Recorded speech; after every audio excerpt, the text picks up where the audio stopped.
Oi, mana. E aí, tá tudo bem por aí?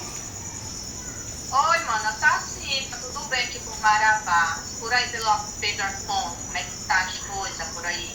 Por aqui tá tudo bem, tá muito quente pra cá. E papai, como é que se encontra? Ele tá bem, tá lá na casa dele ali já deitado, já pra dormir. Graças a Deus tá tudo bem por aqui. E o cunhado, e a Ana. A Ana tá aqui, tá doida pra falar contigo. Hoje fala com essa menina que eu quero falar com essa minha filha. Oi, tia, Bessie. Oi, minha filha, Deus te abençoe. Quanto tempo, hein, que a tia não fala contigo? Eu digo pra ir, tu não fala com a tia. Tem que ver, hoje deu certo, né? Pois é. E aí, Como como é é que que tá você as coisas? bem, e você como é que tá? Tá estudando? Já vai passar de ano? Como é que tá as coisas? Tô bem.